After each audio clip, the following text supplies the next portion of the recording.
নমস্কার বন্ধুরা, আরএস গল্প কথায় আপনাদের সবাইকে স্বাগত। আশা করি আপনারা সবাই সুস্থ আছেন। বন্ধুরা, আপনারা শুনছিলেন শ্রী শরদিন্দু বন্দ্যোপাধ্যায়ের লেখা একটি ক্লাসিক উপন্যাস ঝিন্দের বন্দি, আজকের ষষ্ঠ পর্ব।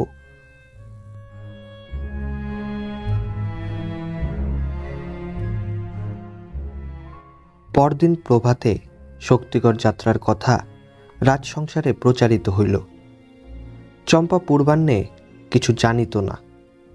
সংবাদ পাইয়া তাহার ভারী অভিমান হইল। যাত্রার আয়োজন সব ঠিকঠাক হইয়া গিয়াছে, আজই যাওয়া হইবে, অথচ সে কিছু জানে না। মুখ ভার করিয়া সে রাজার মহালের দিকে চলিল। দ্বারের সম্মুখে রুদ্ররূপ দাঁড়াইয়া আছে। তাহাকে দেখিয়া চম্পা ভ্রুভঙ্গি করিয়া বলিল, রাজা আজ শক্তিগড়ে যাচ্ছেন, তুমি আগে থেকে জানতে? উদাসভাবে ঊর্ধ্বদিকে তাকাইয়া রুদ্ররূপ বলিল, জানতাম, তবে আমাকে বলনি কেন? বক্ষ বাহুবদ্ধ করিয়া রুদ্ররূপ জবাব দিল, দরকার মনে করিনি। চম্পা রাগিয়া বলিল, দরকার মনে করনি? তোমার কি কোনো দিন বুদ্ধি হবে না? এখন আমি এত কম সময়ের মধ্যে তৈরি হয়ে নেব কি করে বলো দেখি? রুদ্ররূপ বিস্ময়ে ভ্রু তুলিয়া বলিল, তুমি তৈরি হবে কি জন্য? অধীর স্বরে চম্পা বলিল, বোকা কোথাকার, রাজার সঙ্গে আমাকে যেতে হবে না? রুদ্ররূপ যেন স্তম্ভিতভাবে বলিল, রাজার সঙ্গে তুমি যাবে? সে আবার কি? পথ ছাড়ো, তোমার সঙ্গে আমি বকতে পারি না। রুদ্ররূপ রাজার ঘরের দরজা আগলাইয়া দাঁড়াইয়া বলিল, চম্পা, রাজার সঙ্গে তোমার যাওয়া হতে পারে না। চম্পা অবাক হইয়া গেল। কিছুক্ষণ রুদ্ররূপের মুখের পানে তাকাইয়া বলিল, তার মানে রাজা কি কোনো হুকুম জারি করেছেন? না, কিন্তু তোমার যাওয়া চলবে না। কেন চলবে না শুনি? রাজা যে কাজে যাচ্ছেন সে কাজে অনেক বিপদের সম্ভাবনা। বিপদের সম্ভাবনা? রাজা তো বেড়াতে যাচ্ছেন, আর বিপদের সম্ভাবনা যদি থাকে তবে তো আমি যাবই। আমি না গেলে তার পরিচর্যা করবে কে? চম্পা, জিদ করো না, আমরা ভয়ঙ্কর কাজে যাচ্ছি। মেয়ে মানুষ সঙ্গে থাকলে সব ভেস্তে যাবে। তোমার যাওয়া কিছুতেই হতে পারে না। তোমার হুকুম নাকি? হ্যাঁ, আমার হুকুম। তোমার হুকুম আমি মানি না, তুমি আমার মালিক নও। বলিয়া চম্পা সগর্বে রুদ্ররূপকে সরাইয়া ভিতরে প্রবেশের উপক্রম করিল। চম্পা দেই। চম্পা চমকিয়া মুখ তুলিল। এমন দৃঢ়, এত কঠিন স্বর রুদ্ররূপের সে কখনো শুনে নাই। দুইজনে কিছুক্ষণ পরস্পরের পানে চাহিয়া রহিল। তারপর আস্তে আস্তে চম্পার চোখ নত হইয়া পড়িল। ঠোঁট দুইটি ফুলিতে লাগিল। রুদ্ধ রোদনের কণ্ঠে সে বলিল, আমি তাহলে যেতে পাব না? রুদ্ররূপের কণ্ঠস্বর কোমল হইল। সে বলিল, না, এবার নয়। এবার লক্ষ্মী মেয়ের মতো ঘরে থাকো, আমরা শীঘ্রই ফিরে আসব। চম্পা হেট মুখে দাঁড়াইয়া রহিল। হঠাৎ এক মুহূর্তে অবস্থার সম্পূর্ণ পরিবর্তন হইয়া গিয়াছে। কোন ইন্দ্রজালে এমন হইল? এতদিন চম্পা রুদ্ররূপকে নাকে দড়ি দিয়া ঘুরাইয়াছে, আর আজ? বশীভূতা চম্পা একবার জল ভরা চোখ দুইটি রুদ্ররূপের মুখের পানে তুলিল। দর্পতেজ, খরসান কথা, আর কিছু নাই। বোধহয় এতদিনে চম্পা প্রথম নারীত্ব লাভ করিল। স্খলিত অঞ্চল মাটিতে লুটাইতে লুটাইতে সে ফিরিয়া গেল। যতক্ষণ দেখা গেল সত্ত্বাধিকারী প্রভুর মতো রুদ্ররূপ তাহার দিকে তাকাইয়া রহিল। সিংগড় হইতে যে প্রাচীন পথ সিধা তীরের মতো শক্তিগড়ের দিকে চলিয়া গিয়াছে, কিস্তা নদীটি চপলগতি সঙ্গীর মতো প্রায় সর্বদাই তার পাশে পাশে চলিয়াছে। কখনো মোড় ফিরিয়া ঈষৎ দূরে চলিয়া গিয়াছে, আবার বাকিয়া পথের ঠিক পাশে আসিয়া উপস্থিত হইয়াছে। বেলা দ্বীপ্রহরে সেই পথ দিয়া গৌরী তাহার সওয়ারের দল লইয়া চলিয়াছিল। সব শুদ্ধ 50 জন সওয়ার আগে পিছে চলিয়াছে, মধ্যে গৌরী, সর্দার ধনঞ্জয় ও রুদ্ররূপ। সওয়ারদের কোমরে তরবারি, হাতে বর্ষা। রুদ্ররূপের কোমরে তরবারি আছে, কিন্তু বর্ষা নাই। ধনঞ্জয়ের কটিবন্ধে সর্দারের ভারী পিস্তল। গৌরী প্রায় নিরস্ত্র, তাহার কোমরে কেবল সেই সোনার মুঠযুক্ত ছোড়াটি রহিয়াছে। ঝিন্দে আসার প্রাক্কালে শিবশঙ্কর যেটি তাহাকে দিয়াছিলেন। ঘোড়াগুলি মন্থর কদম চালে চলিয়াছে, দ্রুত যাইবার কোনো প্রয়োজন নাই। এই চালে চলিলে ঘণ্টা চারেকের মধ্যে শক্তিগড় পৌঁছানো যাইবে। একদল ভৃত্য তাম্বু ও অন্যান্য অবশ্য ব্যবহার্য দ্রব্যাদি লইয়া সকালেই যাত্রা করিয়াছে। তাহারা বাসস্থানাদি নির্মাণ করিয়া প্রস্তুত থাকিবে। হেমন্তের মধ্যদিন সূর্য তেমন প্রখর নয়। মাঝে মাঝে পথের পাশে বৃদ্ধ শাখাপত্রবহুল পাহাড়ি বৃক্ষ একটু ছায়ারও ব্যবস্থা করিয়াছে। তাছাড়া কিস্তার জলস্পৃষ্ট বাতাস ভারী মোলায়েম ও স্নিগ্ধ। গৌরী এদিকে একবারও আসে নাই। এতদিন এক প্রকার রাজপ্রাসাদেই অন্তরীণ ছিল। এই মুক্ত দৃশ্যের ভিতর দিয়া যাইতে যাইতে তাহার মনে পড়িল সেই দিনের কথা, যেদিন সে প্রথম ঝিন স্টেশনে নামিয়া অশ্বপৃষ্ঠে সিংহরের পথ ধরিয়াছিল। বর্তমান দৃশ্যটা ঠিক তাহার অনুরূপ না হইলেও স্মৃতি জাগানিয়া বটে। পথ ঋজু, কিন্তু সর্বদা সমতল নয়। সাগরের ঢেউয়ের মতো তরঙ্গায়িত হইয়া গিয়াছে। বাম পার্শ্বের বিস্তীর্ণ ভূখণ্ড কঙ্করপূর্ণ ও অমসৃণ। এখানে ওখানে 2-4টি কঠিন প্রাণ পাহাড়ি গাছের গুল্ম। দক্ষিণে বিসর্পিল গতি কিস্তা। সর্বশেষে সমস্ত পার্বত্য দৃশ্যটিকে ঘিরিয়া বলয়াকৃতি নীল পাহাড়ের রেখা। ঘোড়ার পিঠে বসিয়া গৌরী কেমন যেন স্বপ্নাবিষ্ট হইয়া পড়িয়াছিল। প্রস্তরময় পথের ওপর ঘোড়ার খুরের সমবেত শব্দ, জিনের চামড়ার মশমশ শব্দ, ঘোড়ার মুখে জিঞ্জিরের ঝিনঝিন শব্দ মিলিয়া একটি ছন্দের সৃষ্টি করিয়াছে। সেই ছন্দের তালে তালে গৌরীর মনটাও কোথায় উধাও হইয়া গিয়াছিল। বিশেষ কোনো চিন্তা মনের মধ্যে থাকে না, অথচ অতি সূক্ষ্ম একটা লুতিতন্তু মস্তিষ্কের মধ্যে বিচিত্র আকৃতির ভঙ্গুর জাল বুনিতে থাকে। তাহার মানসিক অবস্থাটা সেই রূপ। সর্দার ধনঞ্জয়ের কণ্ঠস্বরে তাহার দিবাস্বপ্নের জাল ছিঁড়িয়া গেল। সে মুখ ফিরাইয়া দেখিল রুদ্ররূপ কখন পিছাইয়া গিয়াছে, কেবল ধনঞ্জয় তাহার পাশে রহিয়াছেন। ধনঞ্জয় ভ্রুর ওপর করতল রাখিয়া সম্মুখ দিকে দৃষ্টি প্রসারিত করিয়া দিলেন। তারপর মৃদুস্বরে কতকটা আত্মগতভাবে বলিলেন, আজ আমাদের অভিযান দেওয়ান কালীশঙ্করের কথা মনে করিয়ে দিচ্ছে। কি আশ্চর্য যোগাযোগ! 150 বছর আগে কে ভেবেছিল যে ঝিন্ত রাজ্যের নাট্যশালায় তার বংশধরেরাই একদিন প্রধান অভিনেতা হয়ে দাঁড়াবে? আশ্চর্য! গৌরী বলিল, এবার তোমার হেয়ালি ছেড়ে আসল গল্পটা আগাগোড়া বলতে হবে সর্দার।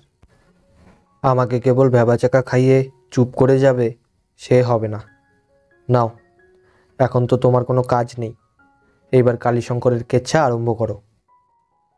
ধনঞ্জয় একটু হাসিলেন, বলিলেন, বলছি। বলবার উপযুক্ত সময় উপস্থিত হয়েছে। কারণ যে কাজে আমরা চলেছি তার ফলাফল যে কি হবে তা ভগবানই জানেন।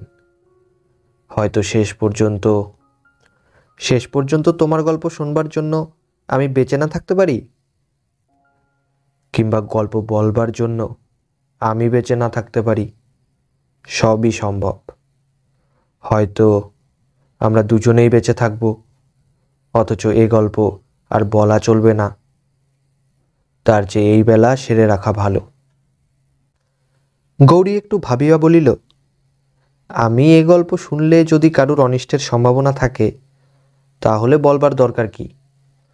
ধনঞ্জয় গম্ভীরভাবে বলিলেন, আপনার পূর্বপুরুষ কালীশঙ্কর সম্বন্ধে একটা রহস্যের ইঙ্গিত দিয়ে আমি আপনাকে এখানে নিয়ে এসেছি। এমন কাজে আপনাকে ব্রতী করেছি যাতে জীবন নাশের সম্ভাবনা। সুতরাং আমার কাছে আপনার একটা কৈফিয়ত প্রাপ্য। সে কৈফিয়ত যদি আমি না দিই, আপনি ভাবতে পারেন যে আমি আপনাকে ঠকিয়ে নিজের কাজ হাসিল করেছি। বেশ, তাহলে বলো।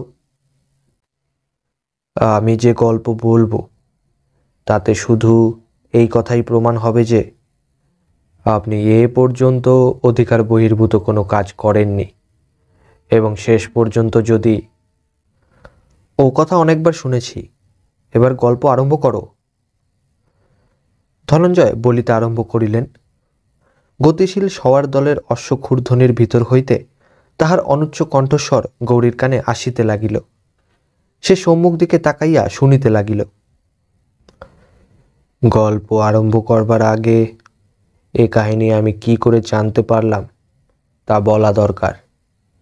রাজ পরিবারের এই ক্রূর কাহিনী জনসাধারণের জানবার কথা নয়। বোধহয় বর্তমানে আমি ছাড়া আর কেউ জানে না। শুধু দেওয়ান বজ্রবাণী জানেন। তাকে আমি বলেছি। জাতিতে বৈশ্য হলেও আমরা পুরুষানুক্রমে রাজার পার্শ্বচর ও দেহরক্ষী। একথা বোধহয় আগে শুনেছেন। 150 বছর আগে আমার ঊর্ধ্বতন পঞ্চম পুরুষ এই পদ প্রথম পেয়েছিলেন। তার নাম ছিল শেঠ চন্দ্রকান্ত। তিনি কি করে তদানীন্তন মহারাজ ধূর্যটি সিংহের অনুগ্রহভাজন হয়ে ক্রমে তার বন্ধু ও পার্শ্বচর হয়ে উঠেছিলেন, সে কাহিনী এখানে অবান্তর। এইটুকু বললেই যথেষ্ট হবে যে তিনি ধূর্যটি সিংহের দক্ষিণ হস্তস্বরূপ ছিলেন। কিন্তু রাজার পার্শ্বচর হয়েও চন্দ্রকান্ত বেনিয়া স্বভাব ছাড়তে পারেননি। সে সময় বেনিয়া ছাড়া অন্য জাতের মধ্যে লেখাপড়ার রেওয়াজ ছিল না। হিসাব কিতাব লেখার জন্য বেনিয়াদের লেখাপড়া শিখতে হতো। চন্দ্রকান্ত হিসাব তো লিখতেনই, তার উপর আর একটা জিনিস লিখতেন যা আজকের দিনে অমূল্য বলে পরিগণিত হতে পারে। সেটা হচ্ছে তদানীন্তন রাজদরবারের দৈনন্দিন রোজ নামচা, রাজ সংসারের খুঁটিনাটি, রাজ অন্তপুরের জনশ্রুতি, দরবারের কেচ্ছা সবই তার গোপন দপ্তরে স্থান পেত। জীবনের শেষ 15-20 বছর তিনি নিয়মিত এই কার্যটি করেছিলেন। যা হোক, চন্দ্রকান্ত একদিন বৃদ্ধ বয়সে দেহ রক্ষা করলেন। তার দপ্তর অন্যান্য হিসাবের খাতার সঙ্গে রক্ষা করা হলো। চন্দ্রকান্তের পর থেকে আমাদের বংশে লেখাপড়ার চর্চা কমে গিয়েছিল। যাদের রাজার পাশে থেকে অস্ত্র চালাতে হবে তাদের আবার বিদ্যা শিক্ষার দরকার কি? কাজেই গত 4 পুরুষের মধ্যে চন্দ্রকান্তের দপ্তর কেউ খুলে পড়লে না। আমি প্রথম এই দপ্তর উদ্ধার করি। তখন আমার বয়স কম, কৌতূহল বেশি। চন্দ্রকান্তের রোজ নামচা পড়তে আরম্ভ করলাম। পড়তে পড়তে মনে হলো একটা উপন্যাস পড়ছি। সেই দপ্তরে দেওয়ান কালীশঙ্করের ইতিহাস পড়ি।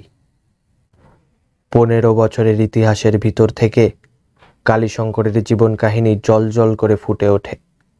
মনে হয় চন্দ্রকান্ত যে কাহিনী লিখে গেছেন তার প্রধান নায়কই যেন কালীশঙ্কর। আর একটা জিনিস সেই দপ্তরের সঙ্গে পেয়েছিলাম। আপনি জানেন, হাতির দাঁতের ফলকের ওপর ছবি আঁকার জন্য ঝিন্দ চিরদিন বিখ্যাত। এখন প্রতিকৃতি আঁকার শিল্প লোপ পেয়ে গেছে, কিন্তু সে সময় মোগল যুগের শেষ দিকে এই শিল্পের খুব প্রচার ছিল। চন্দ্রকান্তের দপ্তরের সঙ্গে একতারা ছবি আঁকা ফলকও পেয়েছিলাম। ফলকের পিছনে চিত্রার্পিত ব্যক্তির নাম লেখা ছিল। সে সময় অনেক বড় বড় লোকের ছবি ছিল। রাজা ধূর্যটি সিংহের ছবি ছিল, কালীশঙ্করের ছবিও ছিল। তাই কালীশঙ্করের চেহারা আমার জানা ছিল, এবং সেই জন্যই আপনাদের বাড়িতে তার তৈলচিত্র দেখেই আমি বুঝতে পারি যে এ কালীশঙ্কর ছাড়া আর কেউ নয়। সেই তীক্ষ্ণ চোখ, সেই খড়গের মতো নাক, একবার যে দেখেছে সে কখনো ভুলবে না।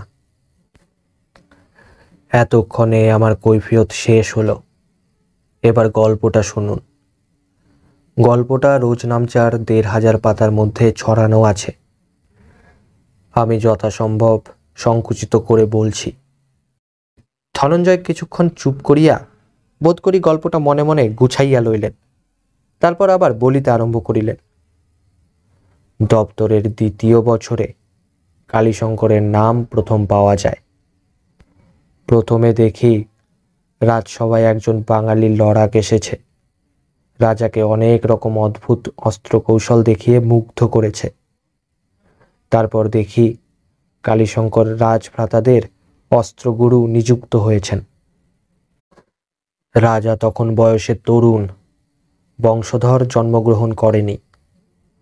ক্রমে ৩ মাস যেতে না যেতেই দেখতে পাই কালীশঙ্কর রাজসভার প্রধান ওমরা হয়ে দাঁড়িয়েছেন। কি শিকারে, কি মন্ত্রণায়, কি বিলাস ব্যসনে, কালীশঙ্কর না হলে রাজার এক দণ্ডও চলে না। কালীশঙ্করকে চন্দ্রকান্ত প্রথম প্রথম একটু ঈর্ষার চক্ষে দেখতেন, কিন্তু ক্রমে তিনিও কালীশঙ্করের সম্মোহন শক্তিতে বশীভূত হয়ে পড়লেন। ২য় বৎসরের শেষাশেষি দেখি চন্দ্রকান্ত তার দপ্তরে ভাই কালীশঙ্কর লিখতে আরম্ভ করেছেন।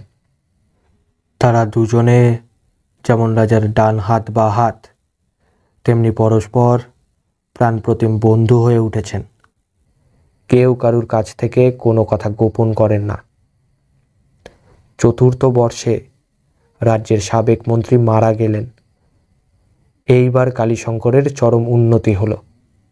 রাজা তাকে মন্ত্রী নিযুক্ত করলেন। রায় দেওয়ান কালীশঙ্কর রাজ্যের কর্ণধার হয়ে উঠলেন। একজন বিদেশির এই উন্নতিতে অনেকের চোখ টাটালো বটে, কিন্তু কার্যদক্ষতার কূটবুদ্ধিতে রায় দেওয়ানের সমকক্ষ কেউ ছিল না। তাই কেউ উচ্চবাচ্য করতে পারল না। চন্দ্রকান্ত অবশ্য খুব খুশি হলেন। দুজনের মধ্যে বন্ধুত্ব এত প্রগাঢ় হয়ে উঠেছিল যে একজন অন্যজনের পরামর্শ না নিয়ে কোনো কাজ করতেন না। তারপর আরও ২ বছর কেটে গেল। এই সময় কালীশঙ্করের শ্রেষ্ঠ কীর্তি, জিন্দের সঙ্গে ইংরাজ সরকারের মিত্রতামূলক সন্ধি। তিনি এমন সুকৌশলে রাজার মর্যাদা রেখে এই কাজ সুসম্পন্ন করলেন যে রাজা রাজ্যের বাহ্য ও অভ্যন্তরীণ সমস্ত শাসন পালনের ভার তার হাতে তুলে দিয়ে নিশ্চিন্ত আনন্দে দিন যাপন করতে লাগলেন। এইভাবে রাজ্য সুশৃঙ্খলায় চলতে লাগলো। কোথাও কোনো গণ্ডগোল নেই। কেবল একটি বিষয়ে রাজা এবং প্রজারা একটু নিরানন্দ। ৩৫ বছর বয়স পর্যন্ত রাজার বংশধর জন্মগ্রহণ করল না। রাজার ৩ রানী, ৩ জনেই নিঃসন্তান। রাজা হোমযজ্ঞ দৈব কার্য অনেক করলেন, কিন্তু কিছুতেই কোনো ফল হলো না। হতাশ হয়ে রাজা শেষে মহাপণ্ডিত রাজগুরুর শরণাপন্ন হলেন। রাজগুরু অনেক চিন্তার পর বললেন, একটি মাত্র উপায় আছে। এই পর্যন্ত বলিয়া ধনঞ্জয় থামিলেন। গৌরী সাগ্রহে বলিল, তারপর? আরও কিছুক্ষণ নীরব থাকিয়া ধনঞ্জয় বলিলেন, প্রাচীনকালে নিয়োগ প্রথা বলে একটা জিনিস ছিল, জানেন? স্তম্ভিত হইয়া গৌরী বলিল, জানি। ধনঞ্জয় বলিতে লাগিলেন, ঝিন্দে পোষ্যপুত্র গ্রহণের বিধি নেই, কিন্তু অবস্থা বিশেষে নিয়োগ প্রথা আবহমান কাল থেকে চলে আসছে। রাজবংশেই প্রায় ২০০ বছর আগে ওই রকম ব্যাপার করতে হয়েছিল। গুরু নজির দেখিয়ে রাজাকে সেই পথ অবলম্বন করতে উপদেশ দিলেন। ব্যাপারটা বোধহয় এবার বুঝতে পেরেছেন। অস্ফুট স্বরে গৌরী বলিল, কালীশঙ্কর? ধনঞ্জয় ঘাড় নাড়িলেন। প্রকাশ্যে এক মহাপুত্রেষ্ঠী যজ্ঞের আয়োজন হলো, কিন্তু ভেতরে ভেতরে যজ্ঞটিকা পড়লেন রায় দেওয়ান কালীশঙ্কর। রাজা, রাজগুরু আর স্বয়ং কালীশঙ্কর ছাড়া একথা আর কেউ জানল না, এমনকি রানী পর্যন্ত না। সেকালে অনেক রকম ওষুধ ছিল। যা হোক, যথাসময়ে পাটরানী পদুমা দেবী এক কুমার প্রসব করলেন। রাজ্যে মহা সমারোহ পড়ে গেল। দেশ দেশান্তর থেকে অভিনন্দন এলো। রাজা ধূর্যটি সিং কিন্তু উৎসবে যোগ দিতে পারলেন না। তিনি রাজপ্রাসাদে নিজেকে আবদ্ধ করে রাখলেন। ক্রমে যত দিন যেতে লাগলো, রাজার মুখ ততই অন্ধকার হতে লাগলো। একটা অসুয়া মিশ্রিত অবসাদের ভাব তার প্রসন্ন চিত্তকে গ্রাস করে নিলে। সর্বদাই ভ্রুকুটি করে থাকেন। সবাই হাসি মস্করার প্রসঙ্গ উঠলে ক্রুদ্ধ সন্দিগ্ধ হয়ে ওঠেন। রাজকুমারের বয়স বাড়তে লাগলো, কিন্তু রাজা কুমারকে স্পর্শ করেন না। ঘৃণা ভরে তাকে নিজের সম্মুখ থেকে সরিয়ে দেন। ওদিকে কালীশঙ্করের সঙ্গে তার সম্বন্ধ এমন হয়ে দাঁড়ালো যে সাধারণের দৃষ্টি আকর্ষণ করতে লাগলো। আগে মুহূর্তের জন্য কেউ কাউকে ছেড়ে থাকতে পারতেন না। এখন কেবল রাজকার্য ব্যবদেশে দেখা হয়। যে দূর চারটে কথা হয় তাও রাজকীয় ব্যাপার সংক্রান্ত। বয়সের সম্পর্ক ক্রমে লুপ্ত হয়ে এলো। এইভাবে দিন কাটতে লাগলো। রাজকুমার হরগৌরী সিং বড় হয়ে উঠতে লাগলেন। কুমারের বয়স যখন 5 বছর, তখন থেকে রাজসভায় কানাঘুষো আরম্ভ হলো। কুমার যতই বড় হচ্ছেন, কালীশঙ্করের সঙ্গে তার চেহারার সাদৃশ্য ততই স্পষ্ট হয়ে উঠছে। সকলেই তা লক্ষ্য করলে আড়ালে ইশারা ইঙ্গিত চোখ ঠাড়াঠাড়ি চলতে লাগলো। রাজা তখন মদ ধরেছেন। অষ্টপ্রহর মদে ডুবে থাকেন। সবাই যখন আসেন তখন চারিদিকে কিছুই লক্ষ্য করেন না। সভাসদরা নানাভাবে তাকে প্রসন্ন করবার চেষ্টা করেন। তিনি তাদের কথা শুনতে পান না। ভ্রুকুটি ভয়াল মুখে বসে থাকেন। আরও কয়েক বছর কেটে গেল। রাজা থেকেও নেই। তাই সভাসদদের স্পর্ধা ক্রমে বেড়ে গিয়েছিল। কুমারের যখন 8 বছর বয়স, তখন এক কাণ্ড হলো। একজন নির্বোধ ওমরা রাজার সম্মুখেই কুমারের চেহারা নিয়ে একটা বাঁকা ইঙ্গিত করলে। বললে, কুমারের চেহারা যেন দেওয়ান কালীশঙ্করের মতো। আশা করা যায় বুদ্ধিতেও তিনি তেমনি প্রখর হবেন। রাজা অন্য সময় কিছুই শুনতে পান না, কিন্তু এ কথাগুলো তার কানে গেল। এতদিনের রুদ্ধ গ্লানি অগ্নুৎপাতের মতো বেরিয়ে এলো। তিনি সিংহাসন থেকে লাফিয়ে গিয়ে সেই ওমরার চুলের মুঠি ধরলেন। তারপর তলোয়ারের এক কোপে তার মাথা কেটে নিলেন। হুলুস্থুল কাণ্ড। এই সময় কালীশঙ্কর দ্রুতপদে বাইরে থেকে এসে রাজার হাত ধরে বললে, মহারাজ, ক্ষান্ত হন। রাজা ধূর্যটি সিং কষায়িত চোখ কালীশঙ্করের দিকে ফেরালেন। তার মুখ দেখে মনে হলো কালীশঙ্করকেও বুঝি তিনি হত্যা করবেন। কিন্তু কালীশঙ্করের চোখের দৃষ্টিতে কি সম্মোহন শক্তি ছিল জানি না। রাজা তার গায়ে অস্ত্র তুলতে পারলেন না। শুধু রক্তে রাঙা তলোয়ারখানা দ্বারের দিকে দেখিয়ে বললেন, যাও। কালীশঙ্কর সভা থেকে ফিরে এলেন। সেই রাত্রে চন্দ্রকান্তের সঙ্গে গোপনে তার মন্ত্রণা হলো। কালীশঙ্কর কুশাগ্রধী লোক ছিলেন। অনেক আগে থেকেই তিনি এই দুর্যোগের দিন প্রতীক্ষা করছিলেন। তাই নিজের আজীবন সঞ্চিত টাকা কড়ি সব রাজ্যের বাইরে সরিয়ে ফেলেছিলেন। চন্দ্রকান্ত বললেন, কালীশঙ্করের পক্ষে আর এ রাজ্যে থাকা নিরাপদ নয়। রাজা নিজে তাকে হত্যা করতে পারেননি বটে, কিন্তু হত্যা করবার জন্য গুপ্ত ঘাতক নিযুক্ত হয়েছে, এ খবর তিনি পেয়েছেন। 2 বন্ধু সেই রাত্রে শেষ আলিঙ্গন করে নিলেন। পরদিন কালীশঙ্কর নিরুদ্দেশ হলেন। 15 বছর পরে ঝিন্দের রঙ্গমঞ্চে তার অভিনয়ের ওপর জবনিকা পড়ে গেল। এর পরের যা ইতিহাস তা আপনার বংশের ইতিহাস। আমার চেয়ে আপনিই তা বেশি জানেন। ধনঞ্জয় নীরব হইলেন। তাহার দৃষ্টি একবার গৌরীর কোমরে ছোড়াটার ওপর গিয়া পড়িল। একাগ্রভাবে শুনিতে শুনিতে গৌরীর চিবুক বুকের ওপর নামিয়া পড়িয়াছিল। সে এইবার মুখ তুলিল। তাহার মুখে একটা অদ্ভুত হাসি খেলিয়া গেল। সম্মুখে প্রায় 2 মাইল দূরে তখন শক্তিগড়ের পাষাণচূড়া দেখা দিয়াছে। সেই দিকে তাকাইয়া সে যেন অন্যমনস্কভাবে বলিল, অর্থাৎ শঙ্কর সিং, উদিত সিং আর আমরা সকলেই কালীশঙ্করের বংশধর, জ্ঞাতি ভাই। চমৎকার। কিস্তা নদী যেখানে দুন্দুভির ন্যায় শব্দ করিতে করিতে নিম্নের উপত্যকায় ঝরিয়া পড়িয়াছে, সেখান হইতে প্রায় 200 গজ দূরে কিস্তার উত্তর তীরে শক্তিগড় দুর্গ অবস্থিত। কিস্তার তীরে বলিলে ঠিক বলা হয় না। বস্তুত দুর্গটি উত্তর তট লগ্ন জলের ভিতর হইতেই মাথা তুলিয়াছে। এই স্থানে কিস্তা অসমতল প্রস্তরবন্ধুর খাতের ভিতর দিয়া বহিয়া গিয়াছে। জলের ভিতর হইতে বড় বড় পাথরের চাপ মাথা জাগাইয়া আছে। এইরূপ কতকগুলি অর্ধমগ্ন প্রস্তর শীর্ষের ভিত্তির ওপর উত্তর তীর ঘেঁষিয়া শক্তিগড় দুর্গ নির্মিত। জলের উপর প্রতিষ্ঠিত বলিয়া শক্তিগড়ের চারিপাশে পরীক্ষা খননের প্রয়োজন হয় নাই। কিস্তার প্রস্তর বিক্ষুব্ধ ফেনায়িত জলরাশি তাহাকে বেষ্টন করিয়া স্বগর্জনে বহিয়া গিয়াছে। একটি সংকীর্ণ সেতু খরস্রোতা প্রণালীর ওপর দিয়া তীরের সহিত শক্তিগড় দুর্গের সংযোগ সাধন করিয়াছে।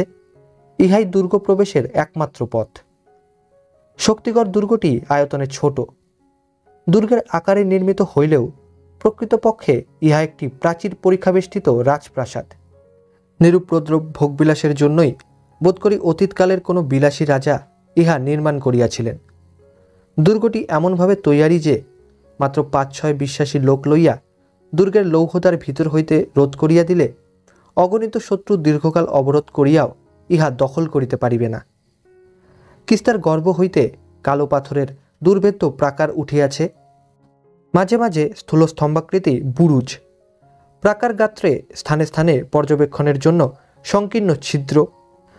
বাহির হইতে দেখিলে দুর্গটিকে একটি নিরেট পাথরের সুবর্তুল স্তূপ বলিয়া মনে হয়।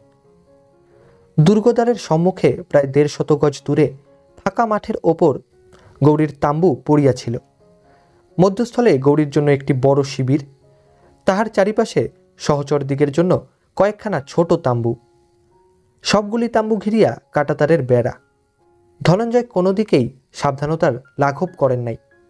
এইখানে হেমন্ত অপরাহ্নের সোনালি আলোয় গৌরী সদল বলে আসিয়া উপনীত হইল। অশ্বপৃষ্ঠে এতদূর আসিয়া গৌরী ঈষৎ ক্লান্ত হইয়াছিল। ঘোড়ায় চড়ার অভ্যাস অনেক দিন গিয়াছে, তাই নিজের তাম্বুতে কিয়ৎকাল বিশ্রাম করিয়া ও কিছু জলযোগ করিয়া সে নিজেকে চাঙ্গা করিয়া লইল। ধনঞ্জয়ের দেহে ক্লান্তি নাই।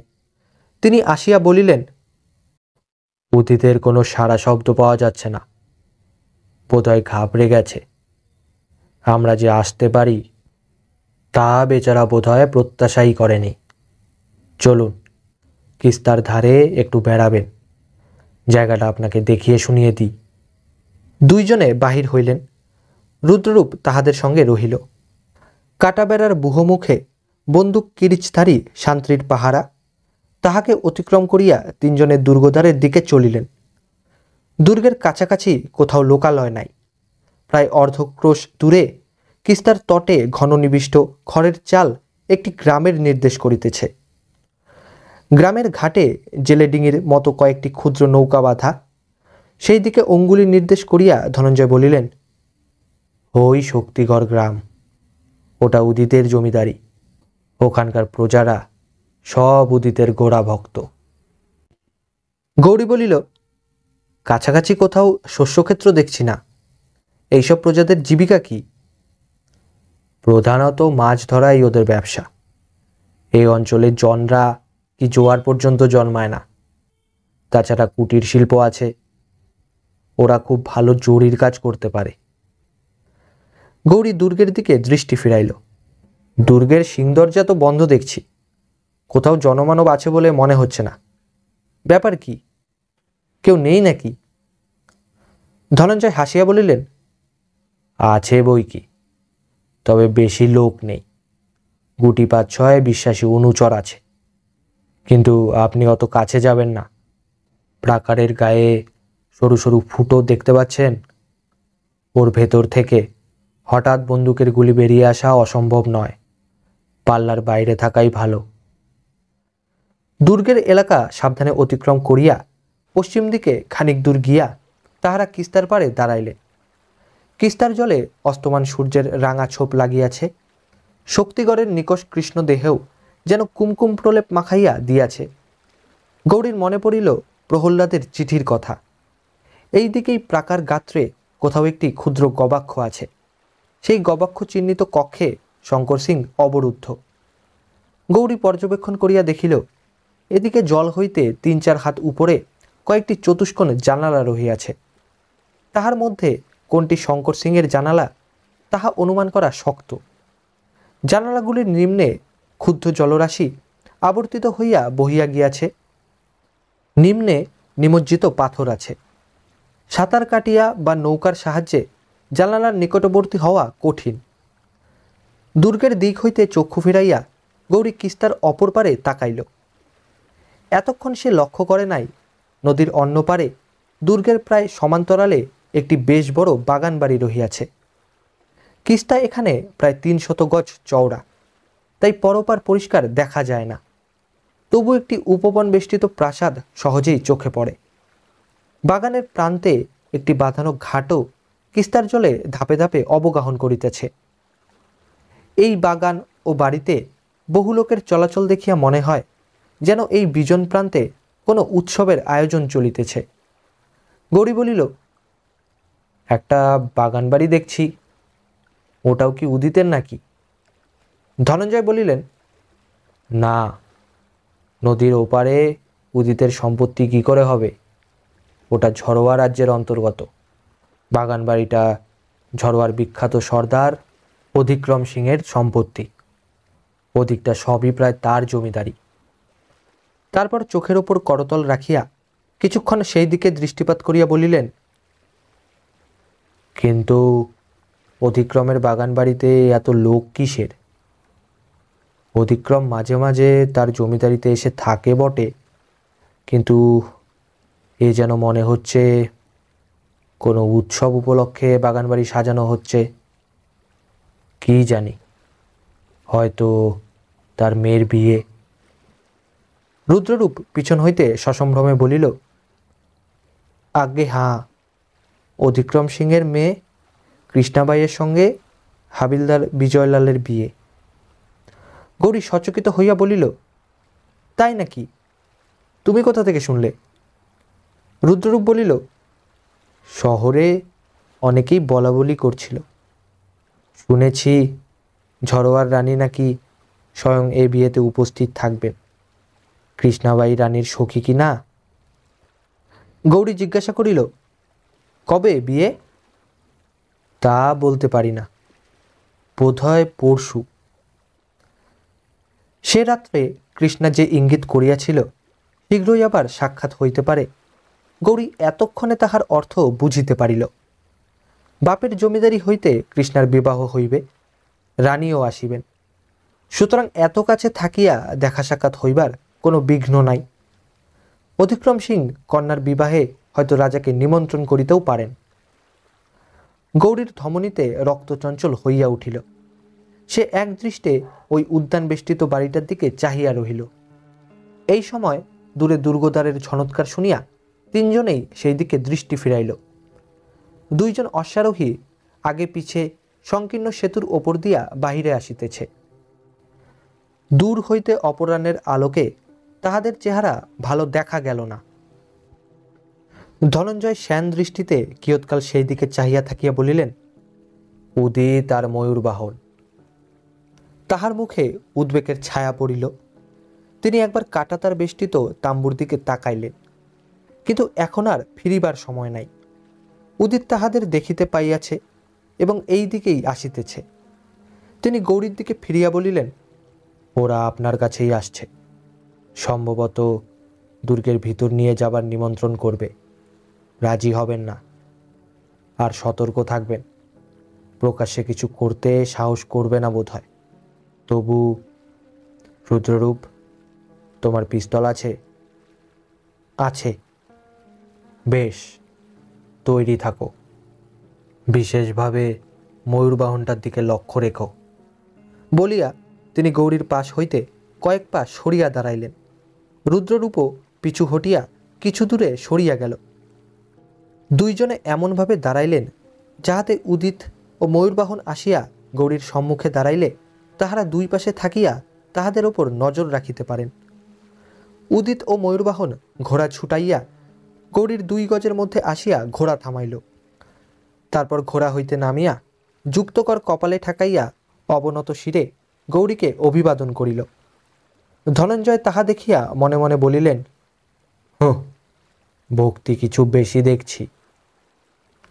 বাহ্য ব্যবহারে সম্ভ্রম প্রকাশ পাইলেও উদিতের মুখের ভাবে কিন্তু বিশেষ প্রসন্নতা লক্ষ্যগোচর হইল না। সে যেন নিতান্ত গরজের খাতিরেই বাধ্য হইয়া অযোগ্য ব্যক্তিকে এতটা সম্মান দেখাইতেছে।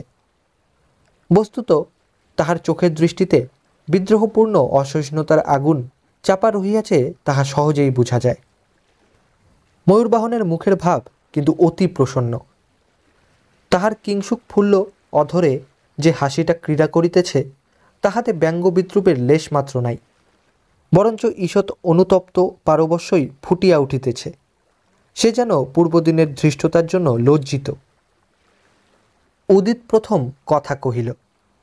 একবার গলা ঝাড়িয়া লইয়া পাখি পড়ার মতো বলিল, মহারাজ স্বাগত। মহারাজকে সানুচর আমার দুর্গ মধ্যে আহ্বান করতে পারলাম না, সেজন্য দুঃখিত। দুর্গে স্থানাভাব। তবে যদি মহারাজ একাকী বা 2-1 জন ভৃত্য নিয়ে দুর্গে অবস্থান করতে সম্মত হন, তাহলে আমি সম্মানিত হব। গৌরী মাথা নাড়িল, নিরুৎসুক স্বরে বলিল, উদিত, তোমাকে সম্মানিত করতে পারলাম না। দুর্গের বাইরে আমি বেশ আছি। ফাঁকা জায়গায় থাকাই স্বাস্থ্যকর, বিশেষত যখন শিকার করতে বেরিয়েছি। উদিত বলিল, মহারাজ কি সন্দেহ করেন দুর্গের ভিতরে থাকা তার পক্ষে অস্বাস্থ্যকর? তাহার কথার খোঁচাটা চোখের অনাবৃত বিদ্রুপে আরও স্পষ্ট হইয়া উঠিল। গৌরী উত্তর দিতে যাইতেছিল, কিন্তু তৎপূর্বেই ময়ূরবাহন হাসিতে হাসিতে বলিল, অস্বাস্থ্যকর বই কি মহারাজ? আপনি দুর্গে থাকতে অস্বীকার করে দূরদর্শিতারই পরিচয় দিয়েছেন। দুর্গে একজন লোক সংক্রামক রোগে ভুগছে, আপনার বাইরে থাকাই সমীচীন। গৌরী তাহার দিকে ভ্রুকুটি করিয়া জিজ্ঞাসা করিল, সংক্রামক রোগটা কি? ময়ূরবাহন তাচ্ছিল্য ভরে বলিল, বসন্ত। লোকটা বোধহয় বাঁচবে না। গৌরী জিজ্ঞাসা করিল, লোকটা কে? এবার উদিত উত্তর দিল। প্রত্যেকটি শব্দ দাঁতে ঘষিয়া ধীরে ধীরে বলিল, একটা বাঙালি, চেহারা অনেকটা আপনারই মতো। লোকটা আমার এলাকায় এসে রাজদ্রোহিতা প্রচার করছিল, তাই তাকে বন্দি করে রেখেছি। সংযত স্বরে গৌরী বলিল, বটে, কিন্তু তুমি তাকে বন্দি করে রেখেছ কোন অধিকারে?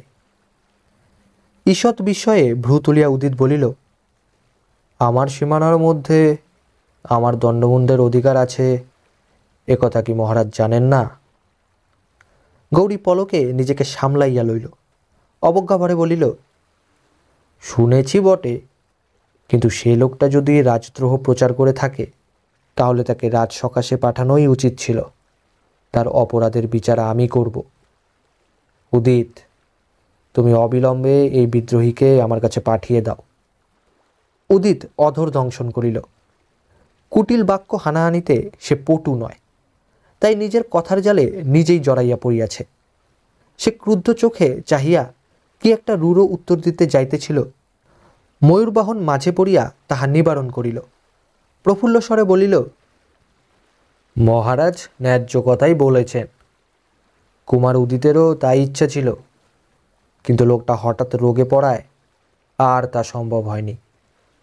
তার অবস্থা ভালো নয়, হয়তো আজ রাত্রেই মরে যাবে।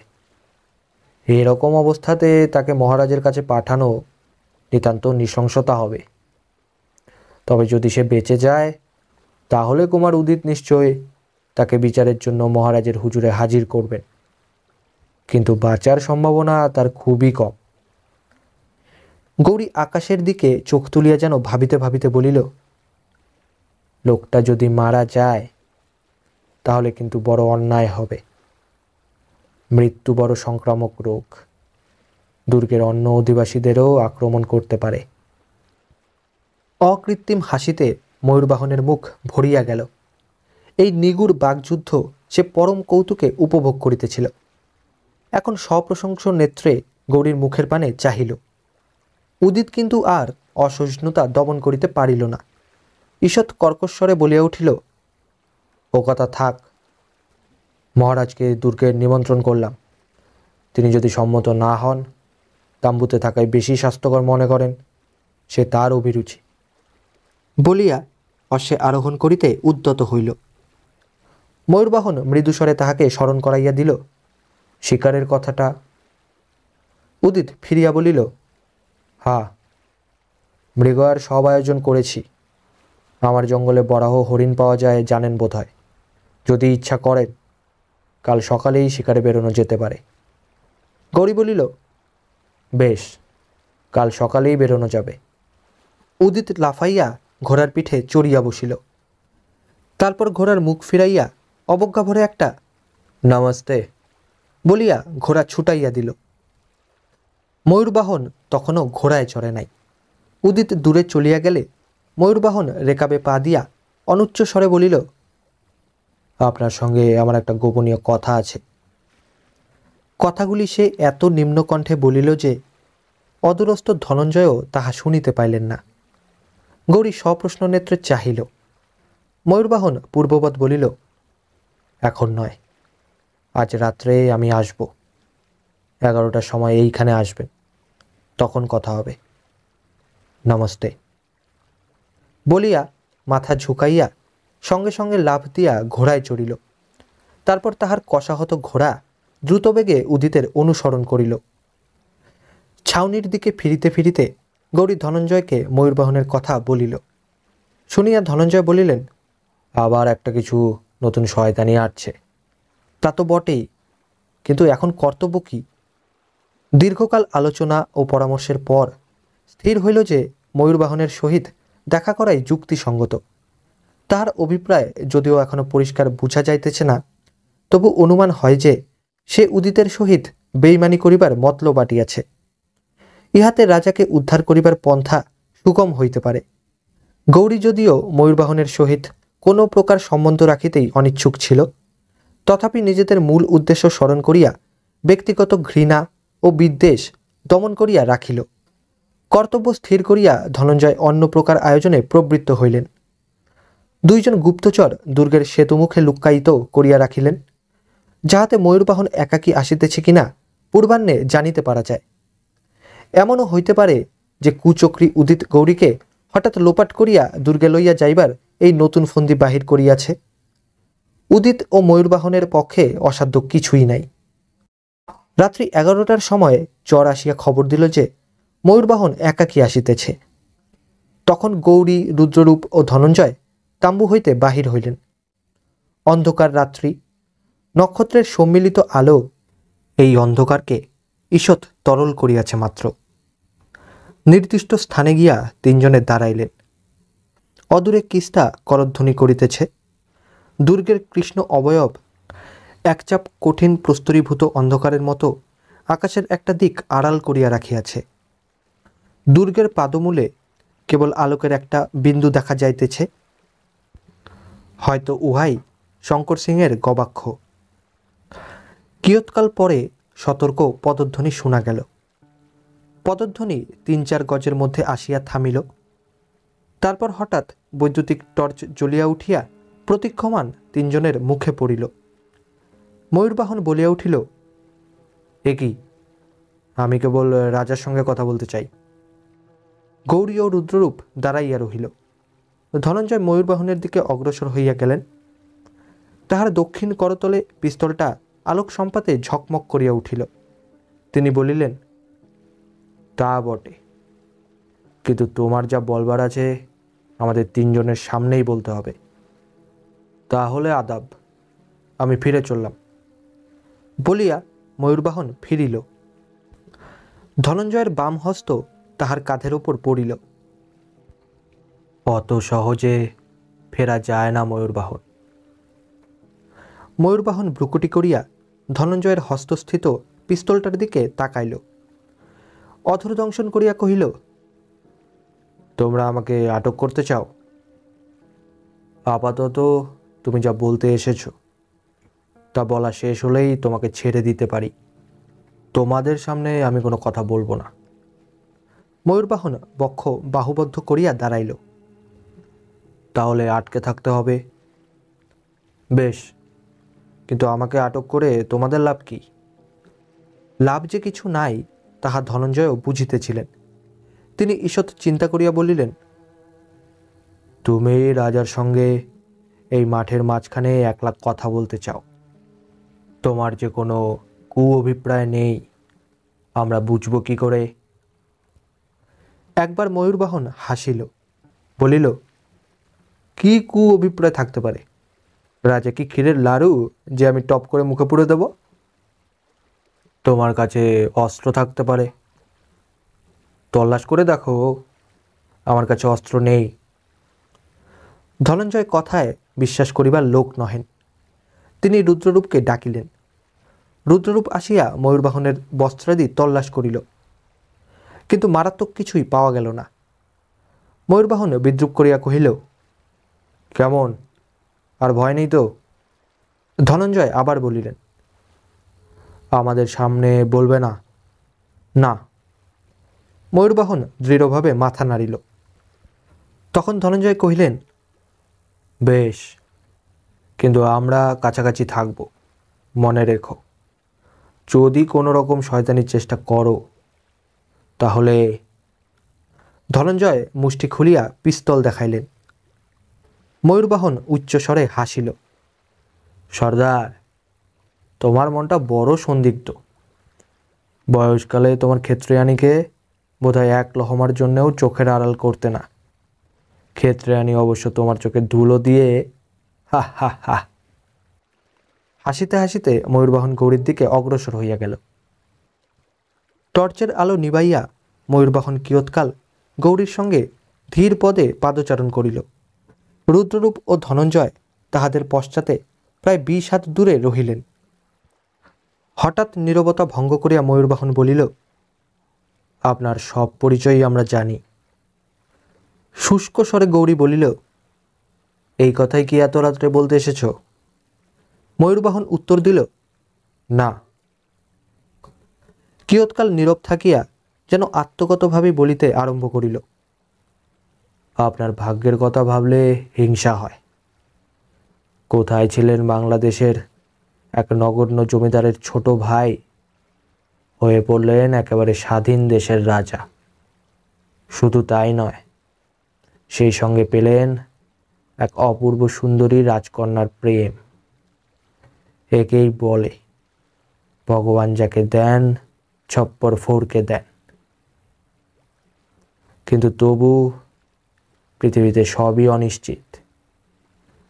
অসাবধান হলে সিংহাসনের ন্যায্য অধিকারীও রাস্তার ফকির বনে যায়। সুখ সৌভাগ্যকে যত্ন না করলে তারা থাকে না। তাই ভাবছি আপনার এই হঠাৎ পাওয়া সৌভাগ্যকে স্থায়ী করবার কোনো চেষ্টা আপনি করছেন কি? অথবা কেবল কয়েকজন ফন্দিবাজ কুচক্রীর খেলার পুতুল হয়ে তাদের কাজ হাসিল করে দিয়ে শেষে আবার পুনর্মুষিক হয়ে দেশে ফিরে যাবেন? ময়ূরবাহনের এই ব্যঙ্গপূর্ণ স্বগতোক্তি শুনিতে শুনিতে গৌরীর বুকে রুদ্ধ ক্রোধ গর্জন করিতে লাগিল, কিন্তু সে নিজেকে সংযত করিয়া রাখিল। ধৈর্যচ্যুতি ঘটিতে দিল না। ময়ূরবাহন একটা কিছু প্রস্তাব করিতে চায়, তাহা শেষ পর্যন্ত না শুনিয়া ঝগড়া করার নির্বুদ্ধিতা হইবে। সে দাঁতে দাঁতে চাপিয়া বলিল, কাজের কথা যদি কিছু থাকে তো বলো, তোমার বেয়াদবি শোনবার আমার সময় নেই। ময়ূরবাহন অবিচলিতভাবে বলিল, কাজের কথাই বলছি। যা বললাম সেটা ভূমিকা মাত্র। সে টর্চ জ্বালিয়া একবার সম্মুখের পথ খানিকটা দেখিয়া লইল, তারপর আলো নিবাইয়া বলিল, উদিতের সঙ্গে আমার আর পোট হচ্ছে না। আমি আপনাকে সাহায্য করতে চাই। ময়ূরবাহনের কথার বিষয়বস্তুটা সম্পূর্ণ অপ্রত্যাশিত নয়, কিন্তু তাহার বলিবার ভঙ্গি এমন অতর্কিত ও আকস্মিক যে গৌরী চমকিয়া উঠিল। ময়ূরবাহন বলিল, স্পষ্ট কথা ঘোরপ্যাচ না করে স্পষ্টভাবেই বলতে আমি ভালোবাসি। উদিত সিংয়ের মধ্যে আর শ্বাস নেই, আছে শুধু ছোবড়া। তাই স্রেফ ছোবড়া চুষে আর আমার পোষাচ্ছে না। গৌরী ধীরে ধীরে বলিল, অর্থাৎ উদিতের সঙ্গে বিশ্বাসঘাতকতা করতে চাও? ময়ূরবাহন হাসিল। সাদা কথায় তাই বোঝায় বটে। আপনি বোধহয় ওই কথাটা বলে আমায় লজ্জা দেওয়ার চেষ্টা করেছেন, কিন্তু নিজের কোনো কাজের জন্য লজ্জা পাওয়ার অবস্থা আমার অনেক দিন কেটে গেছে। নিরস্বরে গৌরী বলিল, তাই তো দেখছি। চেহারা ছাড়া মানুষের কোনো লক্ষণই তোমার নেই। যা হোক, তোমার নৈতিক চরিত্র সম্বন্ধে আমার কৌতূহল নেই। কি করতে চাও? ময়ূরবাহন কিছুক্ষণ কথা বলিল না। অন্ধকারে তাহার মুখ দেখা গেল না। তারপর সে সহজ স্বরেই বলিল, আগেই বলেছি আপনাকে সাহায্য করতে চাই। অবশ্য নিঃস্বার্থভাবে পরোপকার করা আমার উদ্দেশ্য নয়, এটা বোধহয় বুঝতে পারছেন। আমার নিজেরও যথেষ্ট স্বার্থ আছে। মনে করুন, আমি যদি আপনাকে সাহায্য করি, তাহলে তার বদলে আপনি কি আমাকে একটু সাহায্য করবেন না? তুমি আমাকে কিভাবে সাহায্য করতে চাও সেটা আগে জানা দরকার। সেটা এখনো বুঝতে পারেননি? না। বেশ, তাহলে খোলসা করেই বলছি। আমি ইচ্ছে করলে আপনাকে জিন্দের গতিতে কায়েমিভাবে বসাতে পারি। এটা অনুমান করা বোধহয় আপনার পক্ষে শক্ত নয়। কি উপায়? ধরুন, আসল রাজার যদি হঠাৎ মৃত্যু হয়, তিনি যে অবস্থায় আছেন তা প্রায় মৃত্যু তুল্য। তবু যতদিন তিনি বেঁচে আছেন ততদিন আপনি নিষ্কণ্টক হতে পারছেন না। আমি যদি আপনাকে সাহায্য করি, তাহলে আপনার রাস্তা একেবারে সাফ। আপনি যে শঙ্কর সিং নয়, এ কথা কেউ চেষ্টা করলেও প্রমাণ করতে পারবে না। সিংহাসনে আপনার দাবি পাকা হয়ে যাবে। বুঝতে পেরেছেন? গৌরী বুঝিল, আগেও সে বুঝিয়াছিল। প্রলোভন বড় কম নয়, শুধু জিন্দের সিংহাসন নয়, সেই সঙ্গে আরও অনেক কিছু। তথাপি গৌরীর মন লোভের পরিবর্তে বৃতৃষ্ণায় ভরিয়া উঠিল। স্বার্থে স্বার্থে এই প্রাণপণ টানাটানি, নীচতা চক্রান্ত নরহত্যার এই ঘূর্ণিপাক, ইহার আবর্তে পড়িয়া জগতের অতি বড় লোভনীয় বস্তুও তাহার কাছে অত্যন্ত অরুচিকর হইয়া উঠিল। সে একবার গা ঝাড়া দিয়া যেন দেহ হইতে একটা পঙ্কিল অসুচিতার স্পর্শ ঝাড়িয়া ফেলিবার চেষ্টা করিল। তারপর পূর্ববৎ নিতান্ত নিরুৎসুক স্বরে বলিল, তাহলে নিজের স্বার্থসিদ্ধির জন্য রাজাকে হত্যা করতেও তোমার আপত্তি নেই, কিন্তু তোমার স্বার্থটা কি শুনি? ময়ূরবাহন বলিল, আমার স্বার্থ গুরুতর না হলে এত বড় একটা সাংঘাতিক প্রস্তাব আমি পরিকল্পনা করতে পারতাম না। কিন্তু গরজ বড় বালাই। আমার অবস্থার কথা প্রকাশ করে বললে আপনি বুঝবেন যে আমার এই প্রস্তাবে বিন্দুমাত্র ছলনা নেই। এ একেবারে আমার খাঁটি মনের কথা। একটু থামিয়া ময়ূরবাহন সহজ স্বচ্ছন্দতার সহিত বলিতে আরম্ভ করিল, যেন অন্য কাহারও কথা বলিতেছে। আমি একজন ঘরানা ঘরের ছেলে, এ বোধহয় আপনি জানেন। বিষয়ে আশয়ে টাকা কড়িও বিস্তর ছিল, কিন্তু সেসব উড়িয়ে দিয়েছি। গত 2 বছর থেকে উদিত সিংয়ের স্কন্ধে চেপেই চালাচ্ছিলাম, কিন্তু এভাবে আর আমার চলছে না। উদিতের রস ফুরিয়ে এসেছে। শুধু তাই নয়, গর্দানা নিয়েও টানাটানি পড়ে গেছে। লুকোচুরি করে কোনো লাভ নেই। এখন আমি আমার গর্দানা বাঁচাতে চাই। বুঝতে পারছি উদিতের মতলব শেষ পর্যন্ত ফেঁসে যাবে, কিন্তু আমিও সেই সঙ্গে ডুবতে চাই না। তাকে জিন্দের সিংহাসনে বসাতে পারলে আমি প্রকৃতপক্ষে রাজা হতাম, কিন্তু সে দুরাশা এখন ত্যাগ করা ছাড়া উপায় নেই। আপনি এসে সব ওলটপালট করে দিয়েছেন। এবার আমার প্রস্তাব শুনুন। এতে আমাদের দুজনেরই স্বার্থসিদ্ধ হবে। অর্থাৎ আপনি জিন্দের প্রকৃত রাজা হবেন, আর আমিও গর্দানা নিয়ে সুখে স্বচ্ছন্দে জীবনযাপন করতে থাকব। গৌরী বলিল, তোমার প্রস্তাব বোধহয় এই যে, রাজা হবার লোভে আমি তোমার গর্দানা রক্ষা করবার প্রতিশ্রুতি দেব। কেমন?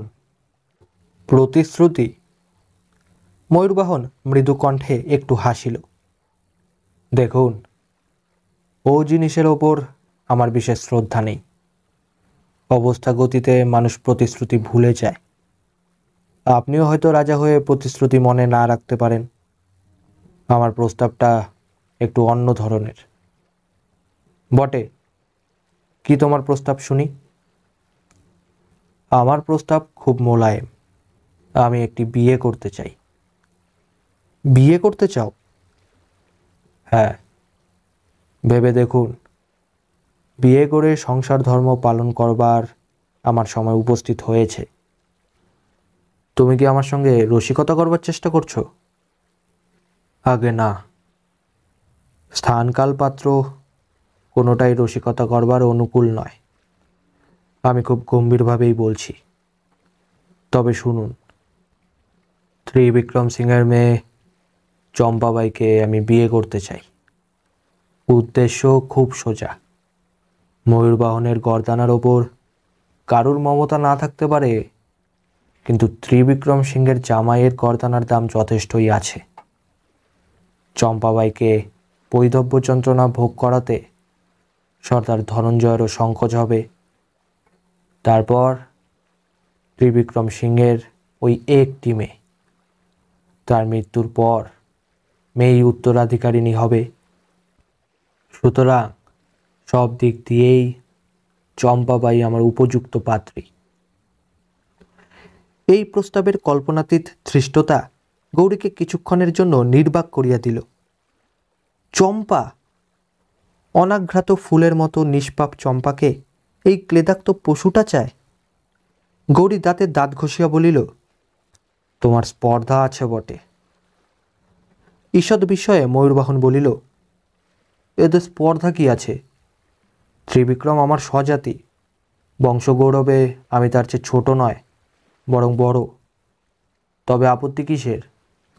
গৌরী রূঢ় স্বরে বলিল, ওসব আকাশ কুসুমের আশা ছেড়ে দাও। তোমার হাতে মেয়ে দেবার আগে ত্রিবিক্রম চম্পাকে কিস্তার জলে ফেলে দেবে। তা দিতে পারে, লোকটা বড় একগুঁয়ে। কিন্তু আপনি রাজা, আপনি যদি হুকুম দেন তাহলে সে না বলতে পারবে না। আমি হুকুম দেব চম্পার সঙ্গে তোমার বিয়ে দিতে? তুমি তুমি একটা পাগল।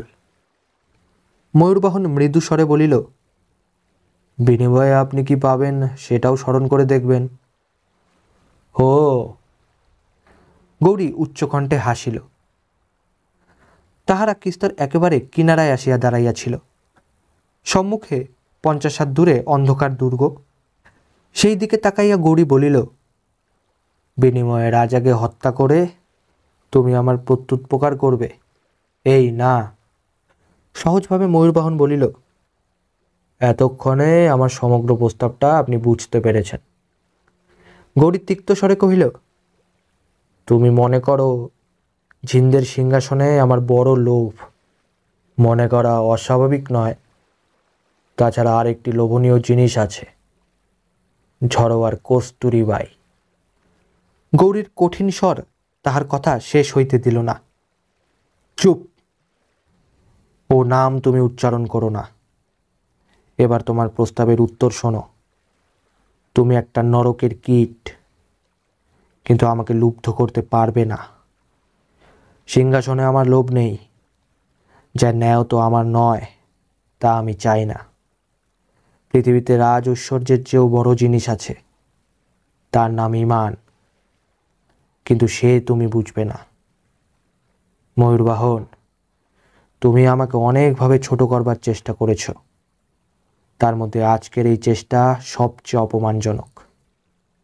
তুমি এখন আমার মুঠোর মধ্যে, ইচ্ছে করলে তোমাকে মাছির মতো টিপে মেরে ফেলতে পারি, শুধু একটা হুকুমের ওয়াস্তা। কিন্তু তোমার ওপর আমার বিদ্বেষ এত বেশি যে এভাবে মারলে আমার তৃপ্তি হবে না। তোমার সঙ্গে আমার বোঝাপড়ার দিন এখনো আসেনি, কিন্তু সেদিন আসবে। হুঁশিয়ার! গৌরী খুব সংযতভাবে ওজন করিয়া কথা বলিতে আরম্ভ করিয়াছিল, কিন্তু শেষের দিকে তাহার কথাগুলা ক্ষুধার্ত ব্যাঘ্রের অন্তর্গুড়ো গর্জনের মতো শুনাইল। সে চুপ করিলে ময়ূরবাহনও কিয়ৎকাল কথা কহিল না। তারপর ধীরে ধীরে কহিল, আপনি তাহলে আমার প্রস্তাবে রাজি নন? এই আপনার শেষ কথা? হ্যাঁ, ভেবে দেখুন। দেখেছি, তুমি এখন যেতে পারো। বেশ, যাচ্ছি। কিন্তু আপনি ভালো করলেন না। তুমি কি আমাকে ভয় দেখাবার চেষ্টা করছো? ময়ূরবাহন গৌরীর নিকট হইতে 2-3 হাত দূরে দাঁড়াইয়াছিল। এবার সে ফিরিয়া টর্চের আলো গৌরীর মুখে ফেলিল, বলিল, না, ভয় দেখিয়ে শত্রুকে সাবধান করে দেওয়া আমার স্বভাব নয়, কিন্তু আমার প্রস্তাবে রাজি হলেই সব দিক দিয়ে ভালো হতো। আপনি বোধহয় বুঝতে পারছেন না যে আপনার জীবন সূক্ষ্ম সুতোয় ঝুলছে। যে কোনো মুহূর্তে সুতো ছিঁড়ে যেতে পারে। উদিত সিং মরিয়া হয়ে উঠেছে। কোণঠাসা বনবেড়ালের সঙ্গে খেলা করা নিরাপদ নয়। গৌরী হাসিল। এটা তোমার নিজের কথা না উদিতের জবানি বলছো? নিজের কথাই বলছি। বটে, আর কিছু বলবার আছে? আছে। ময়ূরবাহনের স্বর বিষাক্ত হইয়া উঠিল। দৈবের কথা বলা যায় না। আপনি হয়তো বেঁচে যেতেও পারেন, কিন্তু জেনে রাখুন, ঝড়োয়ার রানীকে আপনিও পাবেন না, শঙ্কর সিংও পাবে না। তাকে ভোগ দখল করবে উদিত সিং, বুঝেছেন? হা হা হা। তাহার হাসি শেষ হইতে না হইতে দুর্গের দিক হইতে বন্দুকের আওয়াজ হইল। কাঁধের কাছে একটা তীব্র যন্ত্রণা অনুভব করিয়া গৌরী উহ করিয়া উঠিল। ধনঞ্জয় পিছন হইতে চিৎকার করিয়া উঠিলেন, সরে আসুন, সরে আসুন! ময়ূরবাহন হাতের জ্বলন্ত টর্চটা গৌরীর গায়ে ছুড়িয়া মারিয়া উচ্চহাস্য করিতে করিতে জলে লাফাইয়া পড়িল। মুহূর্ত মধ্যে একটা অচিন্তনীয় ব্যাপার ঘটিয়া গেল। ধনঞ্জয় ছুটিতে ছুটিতে আসিয়া বলিলেন, চোট পেয়েছেন? কোথায়? গৌরী বলিল, কাঁধে। বিশেষ কিছু নয়, কিন্তু ময়ূরবাহনটা পালালো। অন্ধকার কিস্তার বুক হইতে ময়ূরবাহনের হাসি ভাসিয়া আসিল। হা হা হা। ধনঞ্জয় শব্দ লক্ষ্য করিয়া পিস্তল ছুড়িলেন, কিন্তু কোনো ফল হইল না। আবার দূর হইতে হাসির আওয়াজ আসিল। তীব্র স্রোতের মুখে ময়ূরবাহন তখন অনেক দূরে চলিয়া গিয়াছে। ধনঞ্জয় রুদ্ররূপকে বলিলেন, তুমি যাও, পুলের মুখে আমাদের লোক আছে, সেখানে যদি ময়ূরবাহন জল থেকে উঠবার চেষ্টা করে তাকে ধরবে। রুদ্ররূপ প্রস্থান করিল। ধনঞ্জয় তখন গৌরীকে জিজ্ঞাসা করিলেন, আপনার আঘাত গুরুতর নয়? সত্যি বলছেন? গৌরী বলিল, এখন সামান্য একটু চিনচিন করছে, বোধহয় কাঁধের চামড়াটা ছিঁড়ে গেছে।